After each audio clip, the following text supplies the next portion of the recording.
Mesdames et messieurs, bonjour. Avant d'entrer dans le vif du sujet, permettez-moi de me présenter.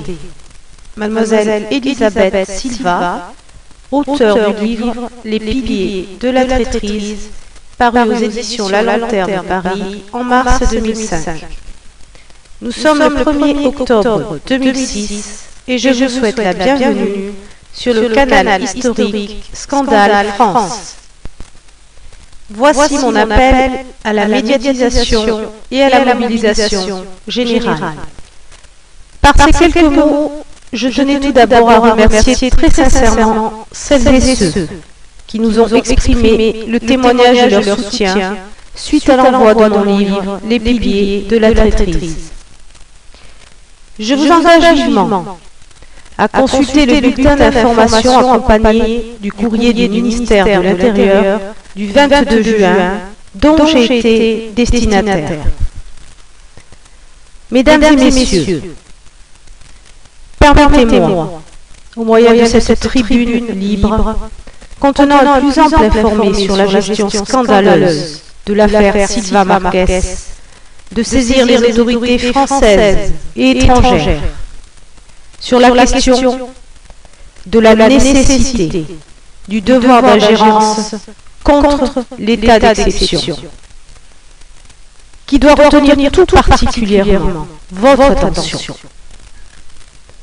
Le président de la République française semble avoir saisi l'urgence de notre situation, à en juger par la saisine ordonnant au ministère de l'Intérieur, représenté par Nicolas Sarkozy, non seulement de me répondre personnellement, mais encore d'examiner loyalement notre requête portant sur une dénonciation de crimes d'État.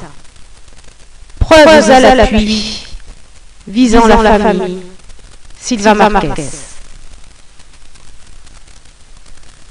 Ce crime d'État, brillamment dénoncé dans la lettre ouverte du 15 avril 2006 par mon frère, M. Marc Silva, ce crime d'État, disais-je, cible toujours trois citoyens français intègres, à savoir ma chère mère, Madame Marie-Josée Marquez, âgée de 62 ans, ainsi que mon courageux et ô combien honorable frère, M. Marc Silva, ancien fonctionnaire de police nationale, qui, tout comme moi, a été entendu sur commission rogatoire dans une affaire criminelle classée secret défense en 2002, l'affaire Léo Ballet. Je rappelle que le ministère de l'Intérieur a été dûment avisé, sous couvert de la voie hiérarchique, de la menace qui se profilait depuis le 18 août 2003 par le brigadier de police, M. Marc Silva, matricule 343 180, affecté alors à l'Office central pour la répression contre le banditisme, lequel, légitimement, réclamait une protection rapprochée dûment motivée pour son entourage familial. 3 années de lutte, de souffrance, d'avalie, de flétrissure, d'attente interminable, soit 1138 jours de trop maintenant, de torture infligée par les mêmes moralistes qui prônent à la cantonade sans même sourciller la tolérance zéro pour l'ensemble des crimes et délits punissables, sans toutefois l'appliquer à leur petite personne. Une absence de poursuite et de condamnation imminente contre les fonctionnaires des ministères de la Justice et de l'Intérieur coupables de forfaiture serait à l'évidence une grave insulte à l'intelligence et à la haute fonction du chef de l'État, M. Jacques Chirac. Nous, famille Silva Marquez, prônons radicalement la rupture avec ces méthodes dignes d'une république bananière. Aussi, le devoir d'ingérence nationale et internationale doit être exécuté sans délai pour prévenir la commission d'autres crimes. Si en effet, la gravité et l'urgence de l'affaire Silva Marquez n'échappent plus à personne, seules des mesures concrètes seront capables de faire chuter les piliers de la traîtrise qui nous confinent arbitrairement dans l'état d'exception.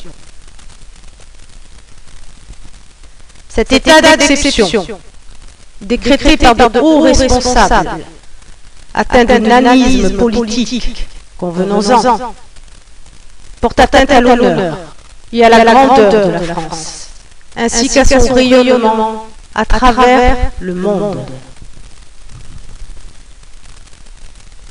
Face à la passivité des ministères en charge de traiter l'urgence, les observateurs de la scène nationale et internationale doivent ouvrir une réflexion, dresser des passerelles entre les nations, engager des actions auprès de l'organe supranational de l'ONU pour que les criminels en relation avec une entreprise terroriste soient sanctionnés avec sévérité et impartialité. Selon la formule consacrée, usitée jadis, à juste raison, par l'ancien ministre de l'Intérieur, M. Charles Pasqua, actuellement sénateur des Hauts-de-Seine, il faut terroriser les terroristes, et non pas user de la terreur à l'encontre de trois innocents qui ont œuvré pour une noble cause, celle de l'enfance en danger, et ont par ailleurs accepté de répondre aux compléments d'informations sollicités par l'adjudant au maire de la brigade de recherche départementale de Grenoble. Affaire Léo Ballet, classée secret défense.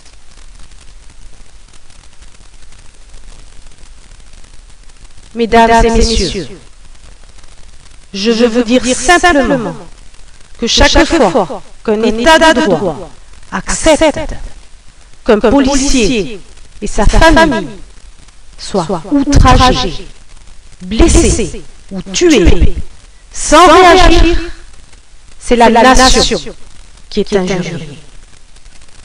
La démocratie ne doit jamais s'arrêter là où commence la raison d'État.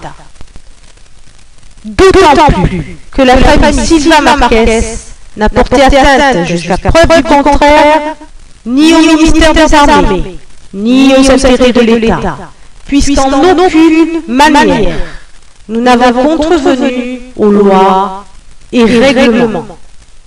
Depuis 3 années, nous combattons seuls l'arbitraire. À votre tour, vous vous devez de rompre le silence et marquer la rupture avec ces méthodes totalitaires. Je le dis et le répète solennellement, il est grand temps maintenant pour ceux qui détiennent le bâton du pouvoir d'agir en homme ou de continuer à se taire à tout jamais.